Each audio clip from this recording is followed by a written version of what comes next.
I wasn't supposed to read it, but once I did, nothing felt real anymore. That letter wasn't written for me. It had someone else's name on it, someone else's life. But it changed mine. This is the story of the letter I was never meant to find. A few years ago, my life was normal. I lived in a quiet neighborhood in the US, the kind of place where nothing really happens. Same houses, same streets, same routines. I had a small family. We weren't perfect, but we were close, or at least that's what I believed at the time. My days were predictable. Work, home, dinner, conversations that felt familiar. Nothing dramatic, nothing suspicious. There was comfort in that, in believing that everything around me made sense. I trusted my family. I trusted our history. I trusted the version of my life I had been told. And for a long time, I never questioned any of it. This is a story I never thought I'd tell. Not because it's dramatic, but because once you tell it, you can't pretend anymore. Back then, I thought I knew who I was. I thought I knew where I came from. I didn't realize how fragile that belief was. Life went on the way it always had. I woke up early, made coffee, drove down the same streets I had known for years. Neighbors waved, dogs barked, and the world felt steady. My family had routines too. Breakfast together on Sundays. Small talk over dinner. Laughing at jokes only we seemed to understand. Little moments that made everything feel ordinary, predictable, safe. I had my room just the way I liked it. Posters on the walls. Books stacked neatly. A drawer full of old letters, photographs, and keepsakes that I'd never really opened. My parents had their own corners of the house, their own secrets, it seemed. But back then, I didn't notice. I didn't ask questions. I never thought I would need to. Even my friends thought they knew me. They saw my laughter, my routines, my life.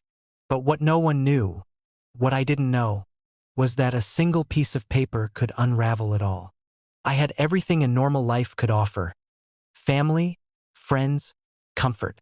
And yet, that comfort made the coming discovery even more impossible to believe. It was an ordinary afternoon. I was cleaning my room, or maybe just avoiding other chores, when I noticed the old box in the corner.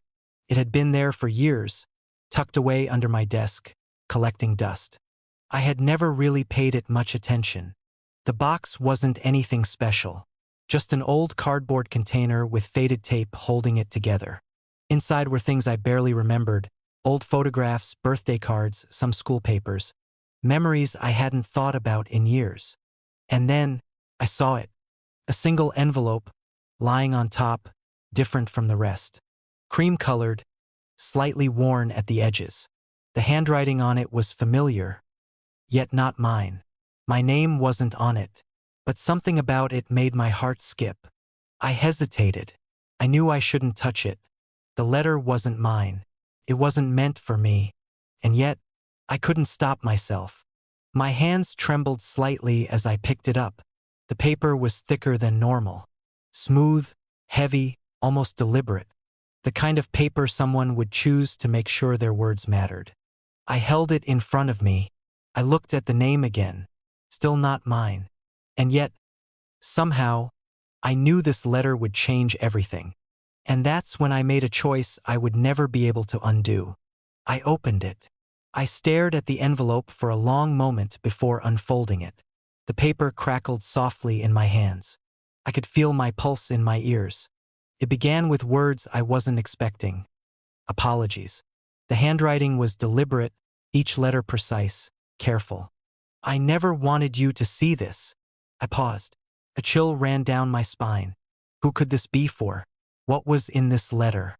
I forced myself to keep reading. It spoke of mistakes, regret, decisions that had haunted someone for years. It mentioned a family, a home, a life, and details that sounded eerily familiar to mine.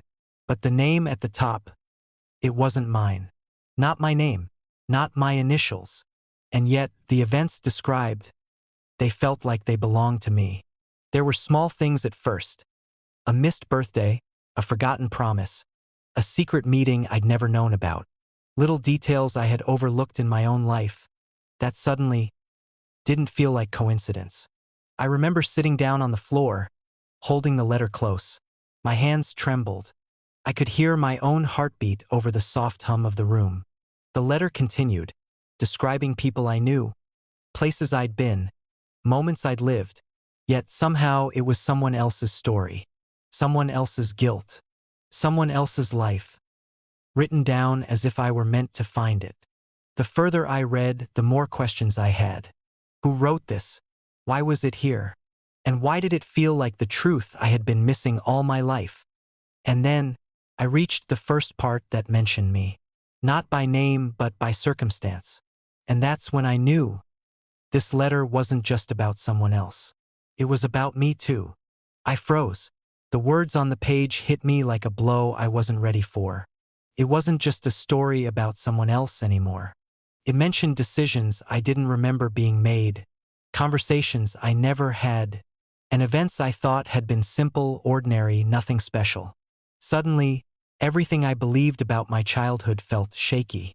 Was it possible that the life I had always known was only part of the truth? The letter revealed a lie my family had kept buried for years. Not a cruel lie, not one meant to hurt, but a lie powerful enough to change how I saw everything around me. I remember reading one line over and over. I did what I thought was best, even if you could never understand. I sat there on the floor, the letter trembling in my hands. A mix of disbelief, anger, and sorrow washed over me. Questions flooded my mind. Why wasn't I told? Who else knew? And what else had been hidden all this time? And then I saw it. A name, a place, a detail I recognized immediately. My stomach sank. I knew at that moment, this wasn't just someone else's secret. It was a part of my life that I'd never been allowed to see. I wanted to stop reading. I wanted to put the letter down, close it forever. But I couldn't. Somehow, I needed to know the rest. As I kept reading, the letter stopped being just a set of words on paper. It became a mirror, reflecting a side of my life I never knew existed. It spoke of decisions made behind closed doors. Secrets my family had buried so deeply, I had walked past them every day without noticing. The letter named people I trusted, and described choices that had affected me in ways I never understood. It revealed truths about my childhood, the moments I thought were normal, the events I had accepted as ordinary. They weren't. One passage, in particular, made my hands freeze. I knew it would hurt them one day, but there was no other way. I read it again, and again. Suddenly, memories came back. Flashes of things I had ignored, things that didn't add up at the time. Little lies I had accepted, moments I had rationalized. The letter didn't just tell a story. It questioned everything I had believed, everything I had trusted, and it forced me to see that life, as I knew it, had always had hidden edges, dark corners I had never dared to enter. I realized then that this letter was not simply an apology. It was a confession, a revelation of choices made long before I could understand them. And it was meant for someone else. Yet somehow it had found me.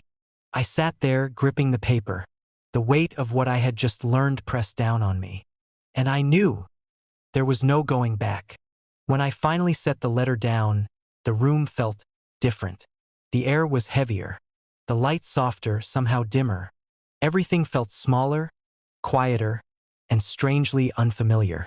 I sat there for what felt like hours, just staring at the paper, my hands still trembling, my chest tight.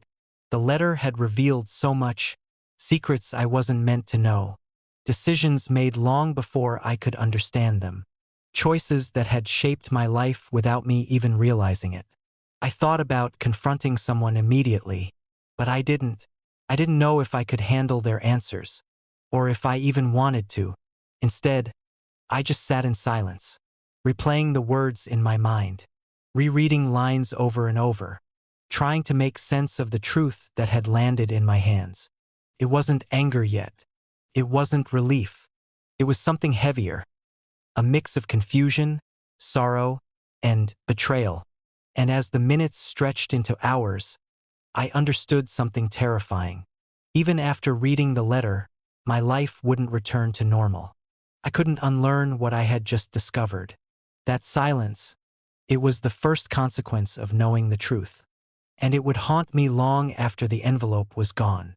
I thought about showing the letter immediately. I imagined my parents' faces, the questions, the answers, the silence. But something held me back. A part of me feared the truth even more than the lie. So I waited. I watched them as if seeing them anew. Their gestures, their words, the way they moved through the house. All of it felt slightly off. I noticed small things I hadn't before. Little habits, subtle glances, moments of hesitation. Part of me wanted to confront them, to demand answers, to force them to tell me the story behind the words I had just read. But another part of me hesitated. I wasn't sure if the answers would heal me or break me completely. I kept the letter hidden, safe but heavy in my hands. Every time I saw it, I felt the weight of the truth pressing down again. I realized then that some secrets are so powerful, so carefully buried, that facing them can change everything. Sometimes silence feels safer than the answers. And yet, the knowledge had already changed me. There was no going back. I had seen too much, and my life would never be the same. Days turned into weeks, weeks into months, and the letter, it never left my mind. I noticed changes in myself first. I questioned every memory, every decision I thought I understood. Even small interactions with my family felt different, strained. I started seeing things I had ignored before. A look that didn't match the words. A pause that seemed heavier than it should have been. The world I had trusted felt fragile. Friendships shifted too. I wondered if I had been naive. Had I overlooked signs in others as well? Or had I simply been blind to the truths hiding in plain sight? Even simple routines felt layered now. Every laugh, every conversation, every silent moment. I began reading them differently, cautiously, almost afraid. The letter had changed something in me, not in a sudden, dramatic way, but slowly, quietly, subtly. It taught me that some truths can't be unlearned, and that trust, once shaken, leaves a mark you carry forever. Looking back now, I realized that the letter didn't just reveal secrets. It revealed me, the parts of myself I hadn't questioned, the assumptions I had taken for granted, the trust one had given too freely. Some truths hurt, some lies protect, and sometimes, discovering the difference is unavoidable. I learned that the world isn't always as simple as it seems, that people make choices you may never understand, and that silence can speak just as loudly as words. Most of all, I learned that knowing the truth changes you. It shapes how you see your family, your friends, your life. And even if you never share it, it becomes part of who you are. Not all secrets are meant to be found, but once they are, they stay with you forever. The letter still exists. I never threw it away. Sometimes I take it out, just to read a line or two, to remind myself of the life I thought I knew, and the truth I now carry. I often wonder, if you found something like this, something meant for someone else, would you read it? Or would you leave it where it belongs? Some secrets find their way to you, whether you're ready or not. And some truths stay with you forever.